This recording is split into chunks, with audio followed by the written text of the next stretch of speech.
तुमने कॉन्ट्रैक्ट तोड़ा है, तुम्हें इसकी कीमत चुकानी पड़ेगी। सच की कोई कीमत नहीं होती। दुनिया के देख, मैंने बहुत कीमत चुका दी है, अब नहीं। दरअसल एक बार की बात है, रात के 12 बजे थे और बारिश हो रही थी। पूरा स्टेशन सुनसान था।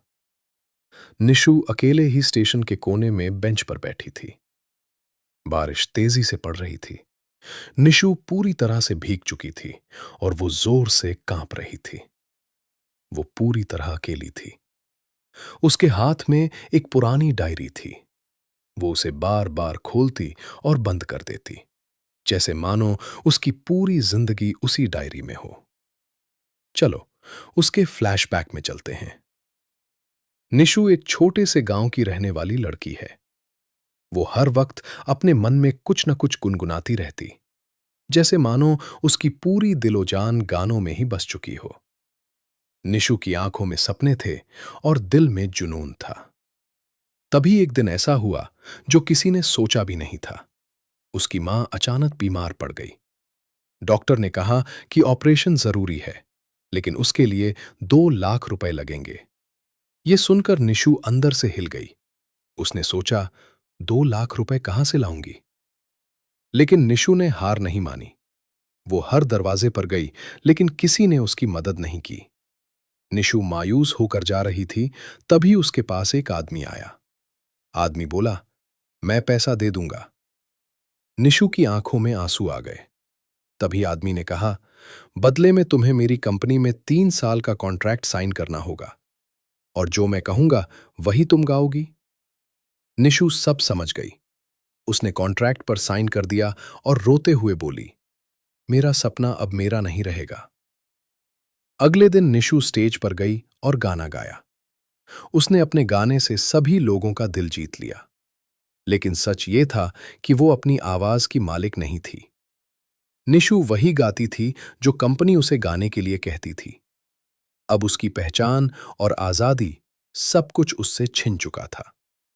तभी एक दिन जब वो गाने के लिए तैयार हो रही थी, उसे एक खबर मिली, तुम्हारी मां अब इस दुनिया में नहीं रही। ये सुनते ही उसकी दुनिया रुक गई। लेकिन वो जा नहीं सकती थी, क्योंकि वो अपने कॉन्ट्रैक्ट में बंधी हुई थी। इस वजह से वो अपनी मां का आखिरी दर्शन भी नहीं कर पाई। उसी रात वो उसी रेलवे स्टेशन पर आई जहां से उसके सपनों की शुरुआत हुई थी। फिर उसने डायरी में लिखा, आज से मैं अपने लिए गाऊंगी। अगले दिन एक बड़ा लाइव शो था। हजारों लोग आए थे। कंपनी का गाना शुरू होना था, लेकिन निशु ने अपना लिखा हुआ गाना गाना शुरू कर दिया। उस गाने में उसका दर्द था, उसकी सच्चाई थी। गाना सुनते ही पूरा हॉल शांत हो गया। फिर लोग तालियां बजाने लगे।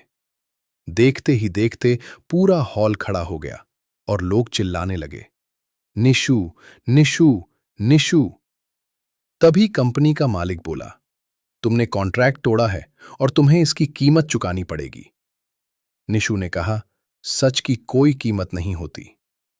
कंपनी का मालिक बोला, तुम कीमत चुकाओगी?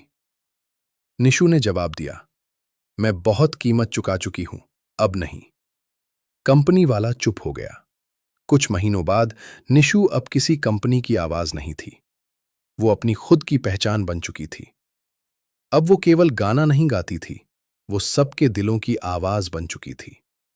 फिर एक दिन वो फिर उसी रेलवे स्टेशन पर आई, लेकिन इस बार वो अकेली नहीं थी।